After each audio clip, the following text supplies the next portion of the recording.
Hey guys, Kevin Bupp here, and in this video I'm going to share with you the top 5 things that you should verify before investing a great deal of time or money into the due diligence process of a new mobile home park acquisition. First thing, the initial quality of the park. What you see from a broker package could be very different than that of what really exists in person. So the quality of the park can be determined either by you doing a drive-through if you're local to it, or if you're not, by simply hiring someone to conduct a drive-through video of the park if it's far away, right? Find someone on Craigslist or Facebook to do that drive-through for you before you jump on a plane and spend money on travel to get there. Now, the second thing you can do before you start spending a lot of money on due diligence is go through the zoning and compatibility validation process. And what you want to do here is you'll want to make sure that the current use as a mobile home park is compliant with the underlying zoning. Additionally, you want to verify details such as, how many lots is the park actually licensed for, okay? Maybe it's a 100-space mobile home park, but does the license actually support that? And believe me, I've seen many situations where the license does not support how many homes are in that park or how many lots are there.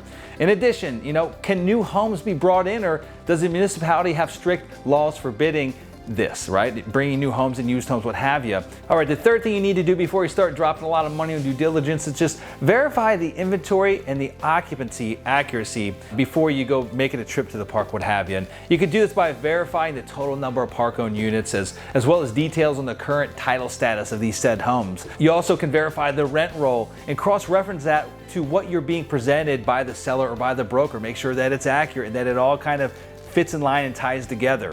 The fourth thing that you can do before you start dropping a lot of money on due diligence is make sure that the financials match the property performance. Now, more specifically, does the profit and loss statements seem in line with what you're being told by the seller or by the broker?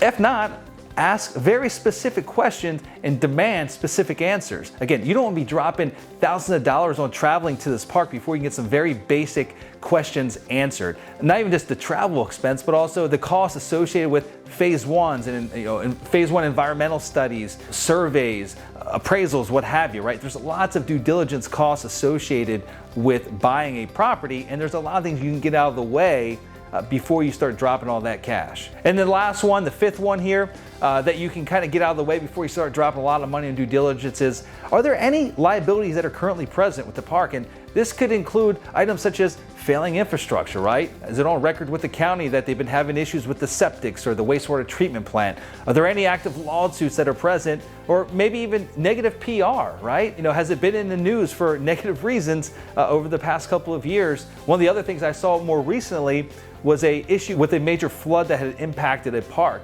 Part of that park was in a flood zone. It wasn't one of ours. It was someone that brought it to us to evaluate on their behalf.